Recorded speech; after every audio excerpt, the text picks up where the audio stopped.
hard being the only survivor. Hundreds of people poured into a church to show their respects this August. The founders of the Hope Center for Kids in Omaha died in a crash involving a wrong-way driver.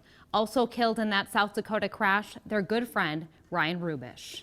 Ryan's newlywed, Emily Hrubes, was the only survivor. She was badly injured but has come a long way.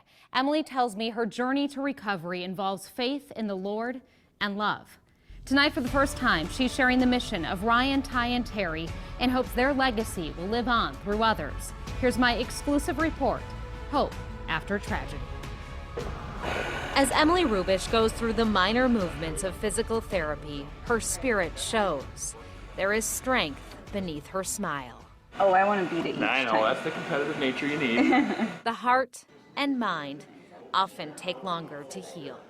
I don't remember the crash at all. Emily tells me she has no recollection of the hours leading up to the crash in South Dakota and recalls very little of her 12-day hospital stay.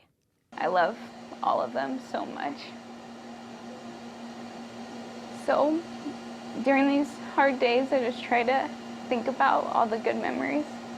She does remember the excited anticipation of taking a trip to Mount Rushmore with 3 of her favorite people, her husband Ryan and their mentors and friends, Ty and Terri Schenzel. They were all passionate volunteers and active in their church communities. Ryan helped at the Hope Center for Kids in North Omaha, which the Schenzels founded. Trying to picture what life will be like without him is hard. But I know that God will provide, and right now I don't understand what the future looks like, but I trust that He has a plan.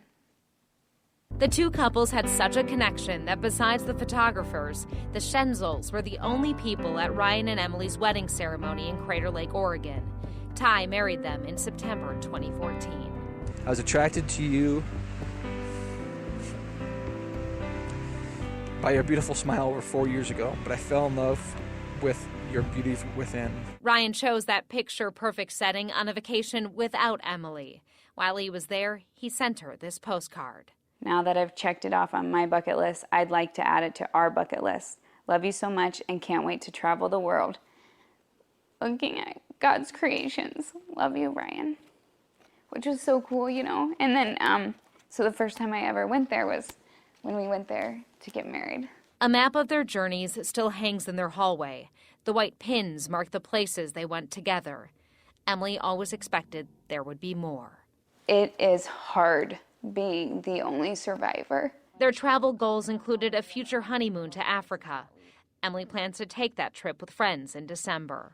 I know that Ryan would want me to still experience life and do the things that we had planned to do together. So I'm going to try to do as many as I can. She moves forward, and she is making incredible strides. The doctors say that I'm healing faster than what they expected. And as she works on her wrist, it's hard to believe. Less than 3 months ago, she also fractured her eye socket, 3 vertebrae, her ankle, had internal injuries, and a concussion. It's definitely a miracle. Her faith does not falter. They were connected by a center called Hope, and hope is now at the center of what they leave behind. I know that Ryan and Ty and Terri loved so much because God loved them, and they wanted to share that with others. And I know that they would want me to continue that. And I just hope that I can do it half as well as they did. Well, the pain is very raw. It hasn't even been 3 months, and I can't imagine not only losing a spouse, but 2 mentors. As you sat down and spent so much time with her, what struck you personally, and was there a surprising moment for you? I would say we touched on it, but how much they gave. I mean, Ryan was only 28 years old, and he was involved in leadership workshops, marriage workshops, volunteering. he was always looking to better himself in a selfless way so that he could be good to give to others. Emily touched on that, and it's amazing at that age to be that powerful. You see the cross from her necklace, and you say that she's relying heavily on faith. She said that's the one thing that is getting her through all of this. And one other note we want to make, Emily and Ryan were part of Agriculture Future of America. This weekend in Kansas City, they just announced there will be a scholarship in his name at Iowa State University, where he went to send a student to a leadership conference. Emily tells me this was a dream of Ryan's. They are looking for donors to sponsor that scholarship. Learn how you can help on KMTV.com. Also online, watch Emily's message of gratitude to the people of Omaha.